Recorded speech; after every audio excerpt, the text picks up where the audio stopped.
अथ श्रीस्वर्णाकर्षण भैरवस्तोत्रम् विनियोगः। ॐ अस्य श्री स्वर्णाकर्षण भैरवस्तोत्रस्य मंत्रस्य ब्रह्मा ऋषिः अनुष्टुप् छन्दः। श्री स्वर्णाकर्षण भैरवदेवता ह्रीं बीजं क्लीं शक्तिः सह कीलकं मम दारिद्र्यनाशार्थे पाठे विनियोगः। अथ ध्यानम्।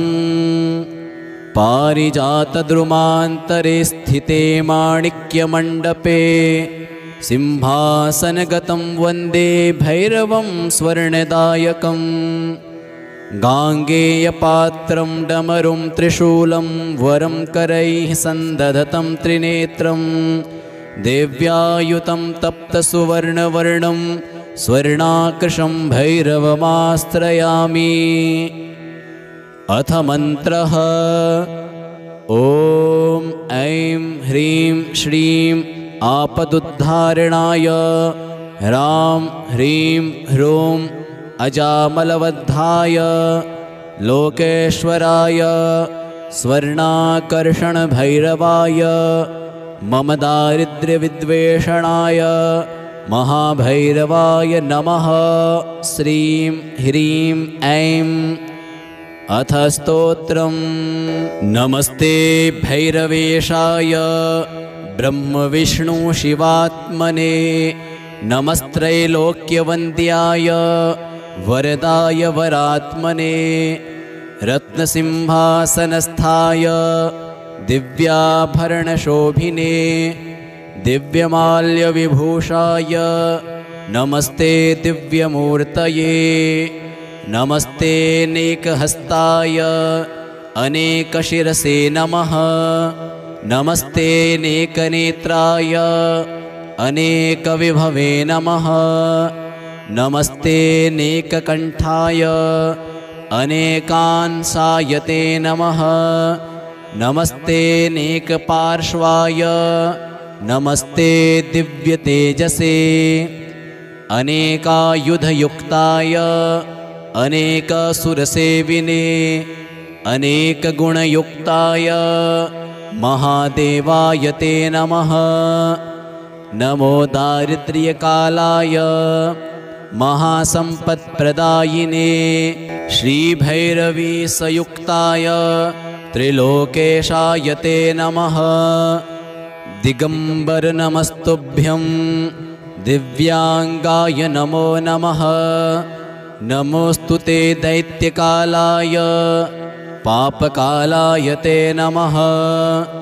सर्वज्ञाय नमस्तुभ्यं नमस्ते दिव्यचक्षुषे। अजिताय नमस्तुभ्यं जितमित्राय ते नमः। नमस्ते रुद्ररूपाय महावीराय ते नमः। नमोऽस्त्वनन्तवीर्याय महाघोराय ते नमः। नमस्ते घोरघोराय विश्वघोराय ते नमः। नमः उग्राय शान्ताय भक्तानां शान्तिदायिने गुरवे सर्वलोकानां नमः प्रणवरूपिणे। नमस्ते वाग्भवाख्याय दीर्घकामाय ते नमः। नमस्ते कामराजाय योषितकामाय ते नमः। दीर्घमायास्वरूपाय महामायाय ते नमः। सृष्टिमायास्वरूपाय निसर्गसमयाय ते सुरलोकसुपूज्याय आपदुद्धारणाय च नमो नमो भैरवाय महादारिद्र्यनाशिने उन्मूलने कर्मठाय अलक्ष्म्याः सर्वदा नमः। नमो अजामलवद्धाय नमो लोकेश्वराय ते स्वर्णाकर्षणशीलाय भैरवाय नमो नमः। मम दारिद्र्यविद्वेषणाय लक्ष्याय ते नमः। नमो लोकत्रयेशाय स्वानन्दनिहिताय ते नमः। श्रीबीजरूपाय सर्वकामप्रदायिने नमो महाभैरवाय श्रीभैरव नमो नमः। धनाध्यक्ष नमस्तुभ्यं शरण्याय नमो नमः। नमः प्रसन्नः आदिदेवाय ते नमः। नमस्ते मन्त्ररूपाय नमस्ते मन्त्ररूपिणे नमस्ते स्वर्णरूपाय सुवर्णाय नमो नमः। नमः सुवर्णवर्णाय महापुण्याय ते नमः। नमः शुद्धाय बुद्धाय नमः संसारतारिणे नमो देवाय गुह्याय प्रचलाय नमो नमः। नमस्ते बालरूपाय परेषां बलशालिने नमस्ते बालरूपाय परेषां बलनाशिने नमस्ते स्वर्णसंस्थाय नमो भूतलवासिने नमः पातालवासाय अनाधराय ते नमः। नमो नमस्ते शान्ताय अनन्ताय नमो नमः। द्विभुजाय नमस्तुभ्यं भुजत्रयषु शोभिने नमो नमादिसिद्धाय स्वर्णहस्ताय ते नमः।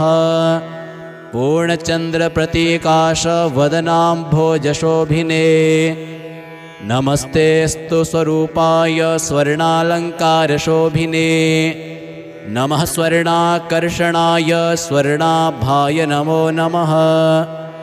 नमस्ते स्वर्णकण्ठाय स्वर्णाभाम्बरधारिणे स्वर्णसिंहासनस्थाय स्वर्णपादाय ते नमः। नमः स्वर्णभपादाय स्वर्णकाञ्चीसुशोभिने नमस्ते स्वर्णजङ्घाय भक्तकामदुघात्मने नमस्ते स्वर्णभक्ताय कल्पवृक्षस्वरूपिणे चिन्तामणिस्वरूपाय नमो ब्रह्मादिसेविने कल्पद्रुमाघः संस्थाय बहुस्वर्णप्रदायिने नमो हेमाकर्षणाय भैरवाय नमो नमः। स्तवेनानेन सन्तुष्टो भवलोकेश भैरव पश्य मां करुणादृष्ट्या शरणागतवत्सल। श्रीमहाभैरवस्येदं स्तोत्रमुक्तं सुदुर्लभं मन्त्रात्मकं महापुण्यं सर्वैश्वर्यप्रदायकं यः पठेन्नित्यमेकाग्रं पातकैः स प्रमुच्यते लभते महतीं लक्ष्मीमष्टैश्वर्यमवाप्नुयात्। चिन्तामणिमवाप्नोति धेनुकल्पतरुं ध्रुवं स्वर्णराशिमवाप्नोति शीघ्रमेव न संशयः। त्रिसन्ध्यं यः पठेत् स्तोत्रं दशावृत्त्या नरोत्तमः स्वप्ने श्रीभैरवस्तस्य साक्षात् भूत्वा जगद्गुरुः स्वर्णराशि ददात्यस्यै तत्क्षणं नात्र संशयः। अष्टावृत्त्या पठेद्यस्तु सन्ध्यायां वा नरोत्तमं लभते सकलान् कामान् सप्ताहान्नात्र संशयः। सर्वदा यः पठेत् स्तोत्रं भैरवस्य महात्मनः लोकत्रयं वशीकुर्यादचलां लक्ष्मीमवाप्नुयात्। न भयं विद्यते क्वापि विषभूतादिसम्भवं म्रियते शत्रवस्तस्य अलक्ष्मीनाशमाप्नुयात्। अक्षयं लभते सौख्यं सर्वदा मानवोत्तमः। अष्टपञ्चाद्वर्णाढ्यो मन्त्रराजः प्रकीर्तितः दारिद्र्यदुःखशमनः स्वर्णाकर्षणकारकः। य एन सञ्चयेत् धीमान् स्तोत्रं वा प्रपठेत् सदा महाभैरवसायुज्यं सोऽन्तकाले लभेत् ध्रुवम्। इति श्रीरुद्रयामलतन्त्रे ईश्वरदत्तात्रेयसंवादे स्वर्णाकर्षणभैरवस्तोत्रं सम्पूर्णम्।